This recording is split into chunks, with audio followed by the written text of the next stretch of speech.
All right, bruh fans, this is the final review I need to do for the season 2, 3 episode premiere. So, unfortunately, this was my least favorite of the 3 episodes. Not because it was really bad per se, it's just that there was a lengthy scene that felt really detached not only from the rest of the episode, but where these two particular characters were at the end of season 1. But I will get to that soon enough. So, before moving forward in the video, again, this is season 2, episode 3, entitled The Coffee Date. And unfortunately, I will give this episode a 6 out of 10. Like always, I'm going to explain the score as the video progresses. But before going any further, please take a moment to hit the thumbs up button to show you like the video. Hit subscribe, that way you don't miss out whenever I post content to the channel. Follow me on social media, links are in the description below. And hit the bell icon and select all. That way you don't miss out whenever I post new content to the channel. Alright, so we pick up where we left off. Bill is covering the man downstairs as Regina had walked in on him and Natalie. And Bill is basically being an asshole again because despite having an open and honest conversation with Natalie, saying how he wants to change and everything, the woman who he wanted to go after and pursue shows up in the midst of him having sex with another woman. And if I'm not mistaken, Regina is like, hey, I'm about to leave. Don't worry about it, girl. Bill's like, no, stay. I want to talk to you. With the lips that you were using to go down on her, I was like, well, damn, Regina. That's how you make a re-entrance. So basically, Bill is literally telling Natalie to go and Regina to stay. What the hell, Bill? What the hell? He deserves everything that's coming to him. So, believe it or not, there's almost a little bit of a scuffle between Regina and Natalie, but they, I think Natalie's the one who kind of initiates it by saying, oh, girl, I'm sorry. It's hard for me to talk because, I just had a lot of dick in my throat. Like, oh. So they stop in the middle of that and basically like, wait a minute. I don't know who you are, but we had a long-term relationship in the past. Whoa. So did we. When did you end? Oh, Regina was like, around the end of 2017. Wait a minute. Because we started going out in 2016 and we ended in 2019. So we overlapped, huh? I see how it is. So, like I predicted on Instagram, go back to my Instagram and I post about this from the trailer. I was like, Bill is going to be in a situation like Mike was in at the end of season 1, where Andy and Pam team up on him and he's going to be the odd man out. And that's exactly what happened because they leave to go get some coffee. No, let's go get some tea because we're about to spill a lot of it right now. Bill, you know what you were doing. You know what you were doing. I was putting out the pudding pop to too many women and then they eventually crossed paths. And now I'm alone sitting. Okay, maybe the Bill Cosby thing is too much, but I was watching some old Mad TV sketches. They popped up in my recommended and then Aries Spears, who does one hell of a Bill Cosby impression, was talking about, what was it, Cos? It was like Oz, but the Mad TV variation of it. You're trying to sell pudding on my floor. Well, I came to sample something a little better. I'm stupid. Okay, I'm done. All right, so we go over to the next scene, and John is in bed. He's mad at his mom and her guest for making too much noise. Even with headphones on, it's like, ah! I ain't gonna lie. I've done the same shit before. Not necessarily in the same position, but like being at home trying to get sleep, and then my nephew is just running around making noise, screaming and hollering. I'll do the same thing. Yeah, been there. But basically, Bill comes over, and him and John talk for a little bit. But then again, they can't really talk too much because of the noise going on, and they decide to go to the bar and just talk. Obviously, Bill needs to talk with somebody, and John is trying to get the hell out of the apartment. So Alex comes out, and we know how this works. She flirts with Bill, but he ain't trying to hear it. And she pretty much goes on about the Korean that's in her room right now. And it's like, yeah, we about to get up out of here. So from there, we go over to Greg, the new character, who is a doctor like Tom. Remember, they were college roommates. And Apparently he's a couple days early. I believe he was supposed to come in on the weekend, but he talked about how, look, I don't know, I had a lot on my mind and I just decided to make the drive.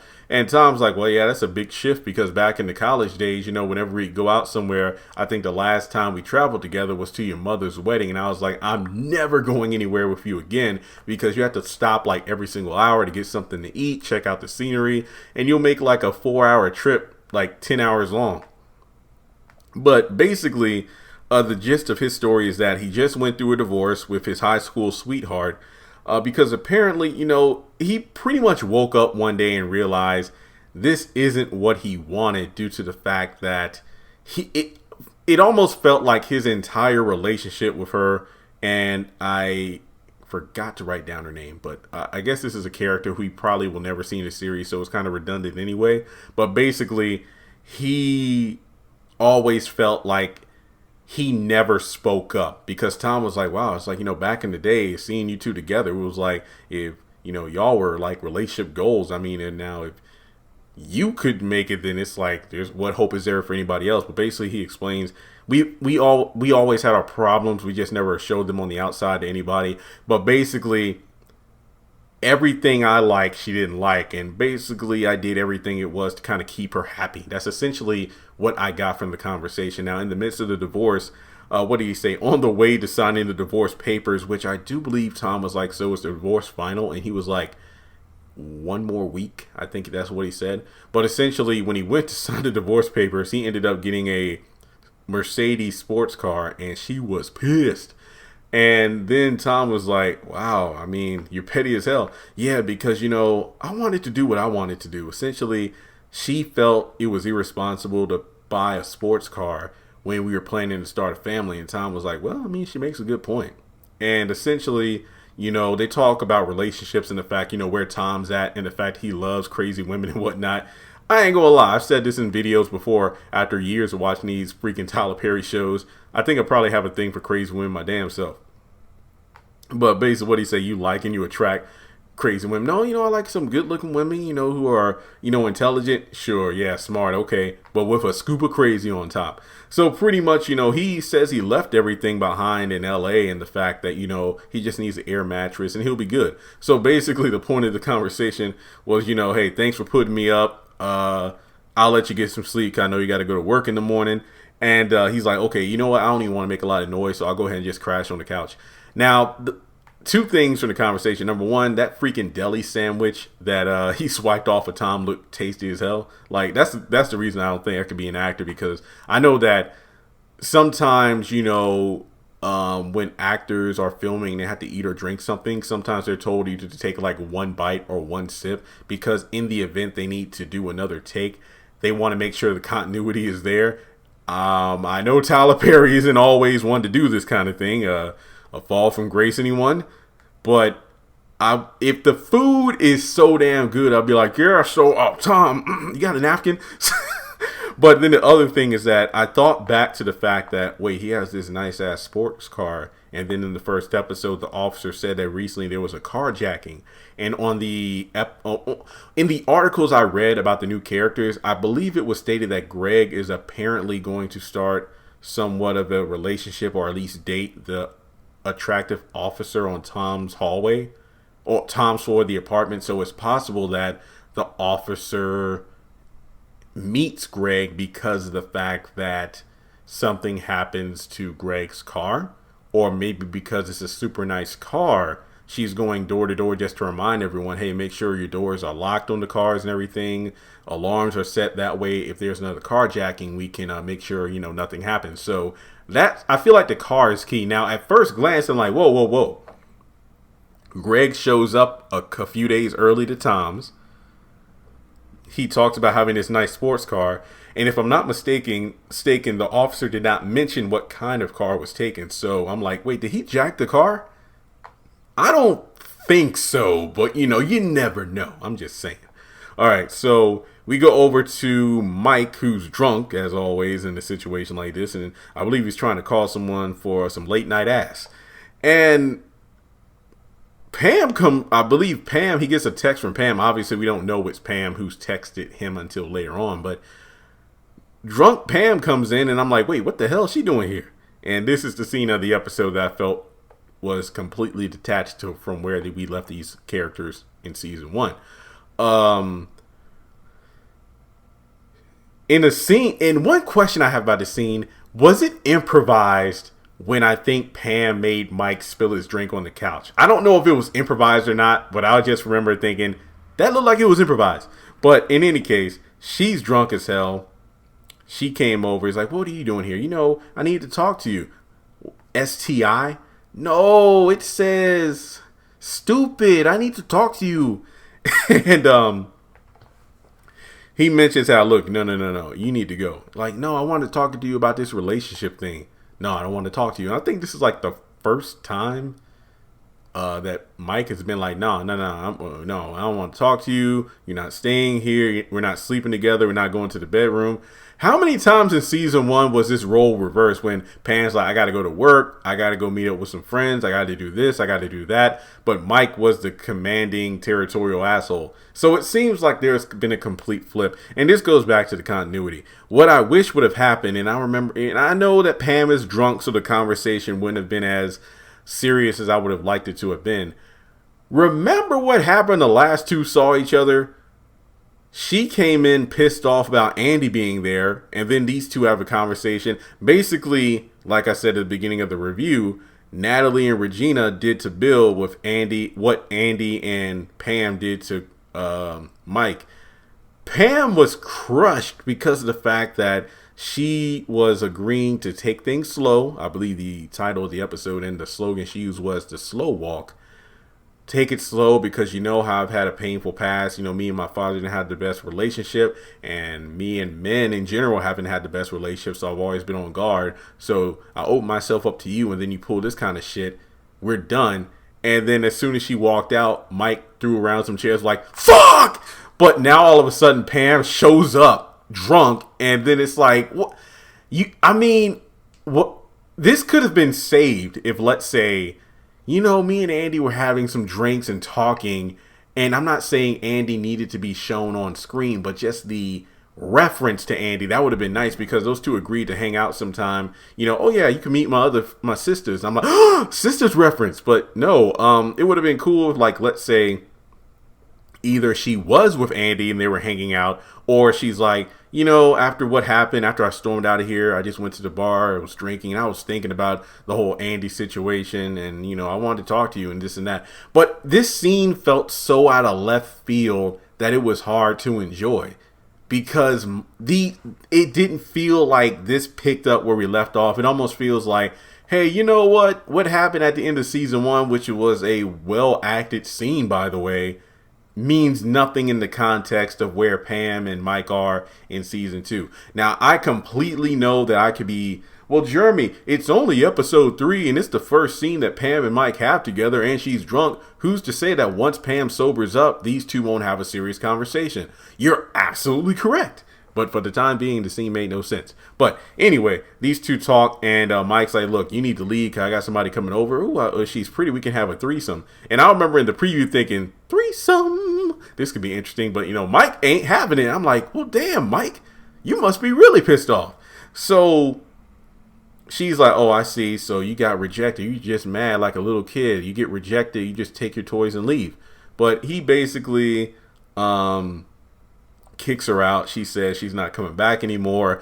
He makes her leave her keys to his place, and she walks out in her little slippers, and of course she's still tipsy. It was brought up that she didn't drive because the bartender kept her keys because, well, again, she's tipsy, so she walked from the bar, which I feel is kind of dangerous. Look, I don't live in Atlanta, but it's the middle of the night and she's just walking from the bar to Mike's place. I hope she was okay. Obviously she was, but I'm just saying. And then we go over to Bill and John for the final scene. They're at the bar again, and the bartender stops by, refills the drinks, and flirts with John again. And basically he apologizes again. It's like, oh, you're back again? It's like, oh, the asshole talking to Bill. Oh, you talking about Mike? Yeah. So they have a pretty good conversation again, based on the scene and the timestamp. I knew this would be the final scene of the episode, but at the same time, they had a good conversation about the whole Regina and Natalie thing, and John's like, yeah, you kind of deserve that, man. Shut up, boy. We need to. I love how anytime John pisses off, no, anytime somebody's pissed off with John, they instantly go, you need to move out of your mama's house. So from there, John has apparently an Old Reliable, which I do believe was the name of a Sisters episode in season 1, either Old Faithful or Old Reliable, when Karen and Andy are talking about their quote unquote little black book, or their essentially fuck boys. Whenever they're having trouble with their main relationship, they'll call on Tyrone, or in this case, John's Old Reliable is Cynthia. But he said it in such an articulate way that we're just two lonely people who are trying to make things work out with what we got. So I'm like, damn, John, that was profound. But like he told Tom, yeah, the bartender, yeah, she's flirting and whatnot, but I want to get myself together, man. I want to get out of my mom's place. Like, oh, so you admit you live with your mom. So yeah, he wants to get himself, and I find that commendable, because as a person, like I said, I'm temporarily going to be in my folks' house. I got multiple degrees, run a successful YouTube channel, eBay store. I'm making way more money than I did working in a call center job. I'm doing good for myself. But for me personally, I don't want to pursue anything until I got my own living arrangement set up. You know what I mean? That way, if I do have a young lady to bring home, we got my own spot to go to. But look, I'm going back to Clover, Virginia, which is like 20 minutes away from civilization in Halifax. And most everybody from my hometown either moved away, married, or has kids. I don't want a pre-made family. So I'm pretty much set for being single for probably life at this point, unless miraculously somebody pops up out of nowhere. But I'm content, if you will. But I do like how John's being written as somebody who wants to better himself instead of, blaming the world for his problems like in season 1. But overall, let me see if there's anything else in my notes here.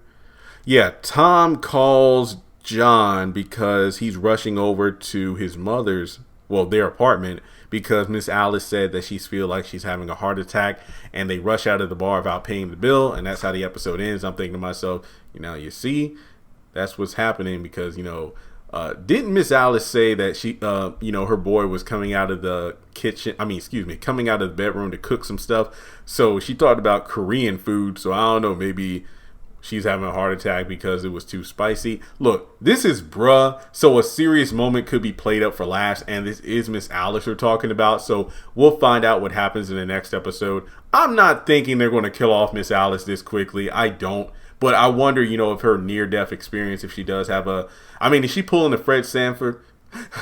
Elizabeth, I'm coming to join you. I don't know. Remember, this is Miss Alice we're talking about here. Now, are we going to have a heart-to-heart between her and John? I don't know. Will John rethink moving out because of his mom's health? I don't know, but we'll find out next week. So again, guys, thanks so much for making it through the trifecta of my episodes 1, 2, and 3 review of Bruh Season 2. Like I said, unfortunately, I feel like this was the weakest of the 3 episodes, but like I said, I watched all 3 times today. So make sure you do the same, or at least, look, you can at least watch it one time on BET Plus. Like I said, I don't get any cut of the money. So whether or not you do it on BET Plus or online somewhere else makes me no never mind. As long as you watch my videos and comment, we can have a good conversation. So overall, a pretty decent start to season 2. I know it was filmed during the pandemic, but the hell of it doesn't feel like it, because it feels like we fell right back into the series as a whole where season 1 left off, minus a few missing characters and continuity issues. So let me know your 2 cents in the comment section below. And if you would like to donate to the channel, feel free to do so on PayPal or Cash App. Thanks so much for tuning in, and I'll tune in. Well, actually, I was about to say talk to you next time. I don't know how many episodes we're getting per week. I know that it was stated by a lot of the cast that we're getting quote unquote longer episodes, but all these episodes are like 25, 28 minutes. I don't know if this means we'll be getting 2 episodes per week now, which I hope we do, but we'll have to wait until next week to find out. There we go. All right, guys, talk to you next time.